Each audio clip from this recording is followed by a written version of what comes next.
Fala pessoal, seja muito bem-vindo a mais um Mesh Responde, o canal onde você pode tirar todas as suas dúvidas sobre subestações, proteções, projetos de subestações ou até mesmo alguma situação que você está passando no seu dia a dia, seja na montagem, no projeto, no estudo de proteção, na parametrização do relé. Você pode mandar para a gente que a gente vai responder nesse quadro aqui, beleza? A primeira pergunta que a gente vai responder hoje é a pergunta do Thiago Cunha 1. O Thiago Cunha perguntou assim: vocês têm algum tipo de curso com apostila sobre cálculo e parametrização de subestação? Thiago, a gente tem sim um treinamento fechado, tá? Inclusive, em janeiro, dia 18/1/2021, a gente vai ter o nosso evento chamado Subestação 2 em 1, totalmente online, totalmente gratuito, onde a gente vai tratar da parte de estudos de proteção, projetos de subestação, inclusive da parte da malha de aterramento, da estratificação do solo, da parte de memorial descritivo, tudo sobre projeto e estudo de proteção. Para cabines primárias a gente vai tratar dia 18 de janeiro e as inscrições já estão abertas, evento 100% online e gratuito. Se você for na bio do Instagram, você vai achar lá o link para inscrição, beleza? Então, você pode participar dessa forma.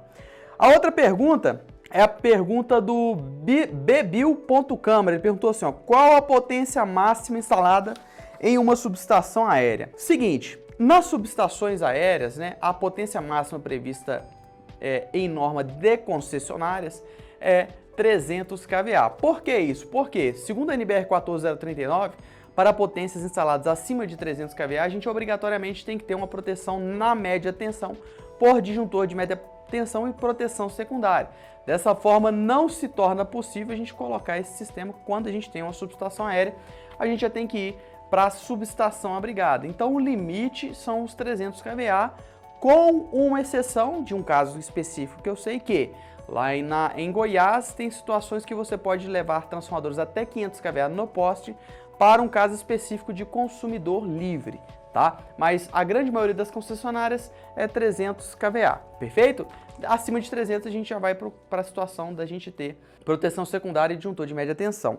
E a uma pergunta semelhante é da Ellen Lima 28, que ela fala assim, ó, Hilton, para trafos acima de 300 kVA é necessária uma seccionadora para proteger o trafo? Então vamos entender o seguinte, na NBR 14039 fala que abaixo de 300 kVA a gente pode fazer a proteção por meio de fusível na média tensão, né, e disjuntor de baixa tensão, ou também a gente pode fazer a proteção por meio de relé de proteção, né, que é a proteção secundária, associada a um disjuntor de média tensão.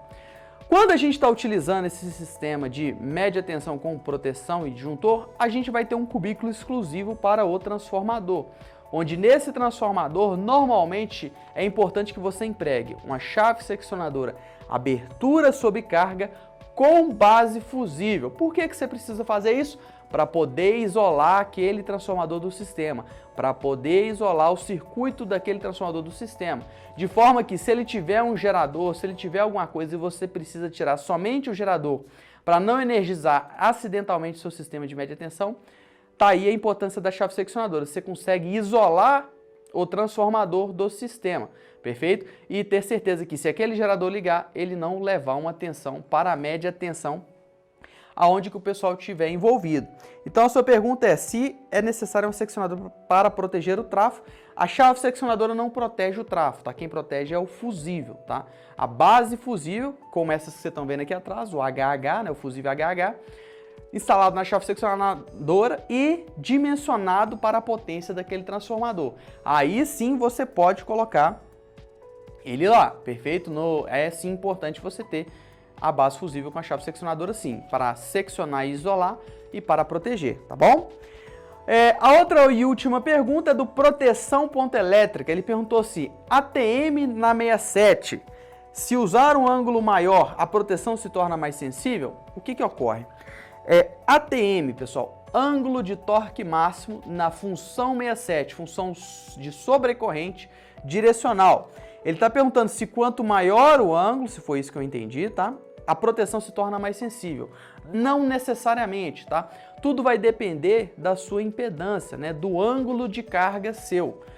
Normalmente ela vai se tornar mais sensível quando a direção de torque máxima se alinhar com o seu ângulo de carga, perfeito? Ou com o seu ângulo da falta que você está protegendo, tá? Quando a gente vai utilizar isso era uma sensibilidade maior, mas nos eletromecânicos, perfeito? Agora, quando a gente vai fazer a proteção, é interessante que estejam dentro da zona de operação o curto-circuito, tá? Uma sobrecarga que porventura esteja no circuito, perfeito? Eu já tratei isso, inclusive, numa live de função 67. Então, não é o maior ângulo que vai tornar mais sensível, mas sim a orientação da direção de torque máximo com a direção de carga, né, com a direção protegida, com o ângulo da impedância, que vai tornar mais sensível, isso na teoria, né, mais básica, isso partindo lá dos eletromecânicos. Tá bem? Então, esse foi o nosso papo de norma de hoje. Se você estiver no YouTube, se inscreve no canal e ativa a notificação. Se estiver no Instagram, deixa aqui a sua pergunta, ou também no YouTube, pode deixar a sua pergunta. Curte aí e a gente se vê no nosso próximo Mexe Responde.